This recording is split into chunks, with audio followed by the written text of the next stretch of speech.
candidature état de siège. Échec. À sa diplomatie. Échec. Maintenant, les peuples doivent se prendre en charge. Oh, mon Dieu, peuple a yébi, il y a des foyers. Donc, si le foyer peut sauver les Congo, on doit y aller pour sauver le Congo. Même 1 centimètre, même 1 millimètre. Félix a dévoilé ma corps pour la Sakina Kagame. Qu'est-ce qu'il cache aux Congolais? A signé ma corps à Kagame, à Bombia. Kagame a nommé pour ça, comment forcer ma promesse à Chilo. Ma promesse à Moudagui. Alors, Félix a confessé. Qu'est-ce qu'il a promis à Kagame pour la Kagame a soutenu pour moi? Ils disent la vérité. Le peuple a pris ma police, ça y est.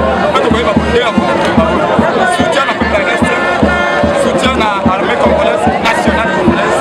Et oui aussi aux réformes électorales.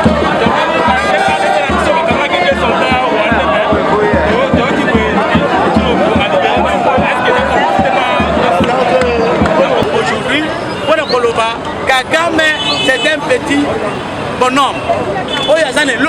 Normalement, Nasengi de rompre signé avec le Rwanda parce que dans le Rwanda, normalement, tout est l'autre. Pas tant qu'il a une richesse, tout est l'autre. Moi, je suis au Rwanda pour moi, bénéficier de une relation avec Katani, ils sont de il n'y en a même pas.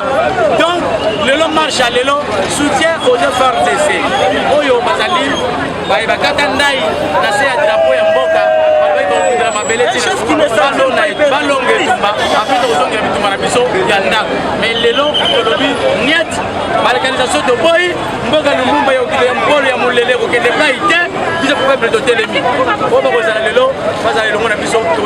Merci papa. Premièrement, Nangakina Mekempe qu'on rectifie, moi et l'autre comment on Koloba. Et ça marche à la Moukate, donc ça marche à peuple congolais Mobimba. Et le peuple congolais partout dans le monde, Moutingon sahebi que Congolais aza et l'autre côté nami sabatu.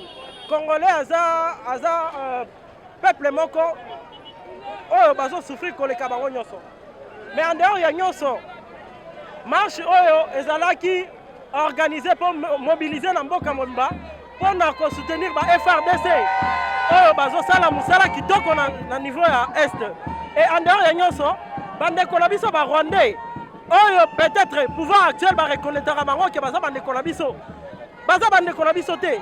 Baza bande Kolabiso te. Rwanda oublie que nous les Congolais, donc qu'on se mobilise les lots, peut-être subi Rwanda on a inondé. Il suffit qu'un biso va Congolais to linga. Chacun de nous a dit moulangi moko ya bouteille a soubeli yango. Rwanda qu'on a inondé na masuba. Pourquoi un petit pays a que comme on a sakana batuboy? Et c'est pourquoi Bisso n'a pas leader na Bisso ainsi que tous les leaders politiques de l'Obaki niet. Trop c'est trop, trop c'est trop. Merci papa journaliste. Après ça c'est bien du voyage, diplomatie agissant, la Bisso que nos alliés locaux, basa la Kobakate, basa la soutien peuple.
bakor te oyo ekomi batakaka biso likolo ya bakor basinya accord ezala na uganda ezala na rwanda na kenya tozoyeba ntina ya bakor te comme mpe bandema ezotuna eloko moko te biso na pepe na nsima komandaki pepe tala yango toza kotambola kokolo ya lelo na makambo etali lo électoral oyokaki lobi o mobimba eleki ata bamandema te toza contre makambo nyonso ezosalema olingi tosala élection me kozala ya malamu mpasi oyo tomonaki mpona mboka ya komanda martin fayu bavote ye na pepe se asali mosala te toboyi mbalo ezala bongo toboyi anga mobimba endimi koya marshe oyo toye marshe mpo toya na nzala te natamboli 21 pays ya baerope mbongo naza nango me lolenge kongo ezokende kondima te lolenge kongole ezokende kondima te kongole tooni okwama na mboka na biso kongole rwanda komi kosaka na biso tokopesa nzela na rwanda saka na biso te a partir ya lelo oyo nyonso azwa rwande na mboka oyo toluka bandako na bango tokenda bauniversité toza na problème moko tika congolais boma rwandais tika congolais boma rwandais nasengi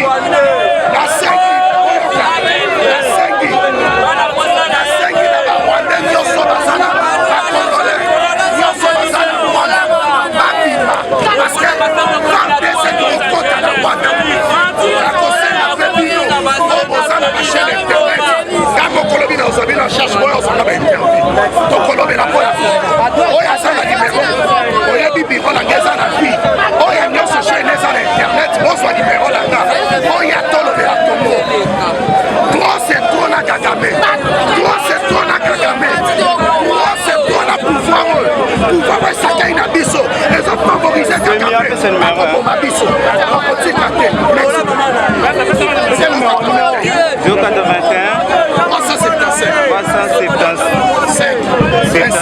5, 27.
ekobwana kaka na Rwanda.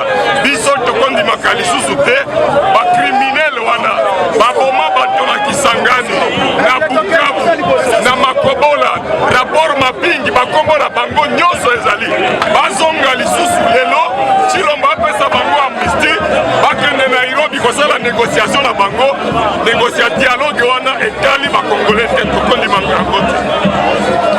Marché pour Jean ne vise pas souvent au refus d'un pouvoir téléguidé ici au Congo. Nous avons marre de pouvoirs qui s'établissent au Congo, dirigés par d'autres personnes, par des étrangers. Et le peuple congolais, en marchant ici, doit se laisser interpeller pour dire plus jamais de légitimité de pouvoir venir d'ailleurs. Nous refusons légitimité et nous voulons absolument que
Eshima, votre magazine qui bat au rythme de l'actualité. Une réponse à vos besoins en information, un éclairage dans divers domaines. Impartial, documenté, instructif. Eshima au cœur de l'info. Retrouvez la nouvelle édition. Le service national de la RDC, une seconde chance pour les Kuluna. Le commandant du service national, le général-major Jean-Pierre Kassongo Kabouik, est en passe de réussir le plus difficile. La conversion des délinquants juvéniles appelés Kuluna en bâtisseurs de la République. Jean-Pierre Kassongo Kabouik a réalisé des avancées notables à la tête de ce service qu'il occupe depuis juillet 2018. Ce jeune délinquant, presque indomptable dans les rues de Kinshasa, ont finalement été maîtrisés au centre pilote de Kanyama KCC. À ce jour, ils sont endoctrinés et formés à rendre service à la nation, à devenir utiles pour le pays. Au total, 2000 anciens Kuluna devenus aujourd'hui bâtisseurs ont perçu leur premier salaire après une période de 14 mois de formation dans plusieurs domaines, notamment la maçonnerie, la menuiserie et autres. Cette étape a concrétisé la volonté exprimée par le chef de l'État, Félix Tshisekedi, qui prône une autre méthode plus humaine pour l'encadrement de ce jeune brigand urbain et leur réinsertion sociale. Cela à travers la formation pour servir de main-d'œuvre au profit de la République démocratique du Congo. Dans un long entretien accordé à Eshima Magazine, le général-major Jean-Pierre Kassongo Kabouik explique le retour 4 ans après de la production agricole à Kanyama KCC. Dans cette interview exclusive, le commandant du service national égrène les réalisations de cette structure qui revient d'une longue léthargie. Il évoque l'expérience des cantines militaires et policières et révèle que son service paramilitaire mettra bientôt ses cantines à la disposition du campus universitaire en faveur des étudiants. Focus. L'équipe Mwakadi fait exploser le compteur. La DGI dépasse 200% des recettes fiscales au mois d'avril 2022, soit le triple réalisé en avril 2021. Une performance historique jamais réalisée au sein de cette régie financière. À lire également, les FARDC progressent de 5 places au monde selon le classement établi par Global Power. Analyse de l'état de siège décrété depuis 1 an dans les provinces de l'Ituri et du Nord Kivu. Découvrez également plusieurs autres sujets à lire dans ce nouveau numéro. Retrouvez l'intégralité du magazine Eshima dans les kiosques.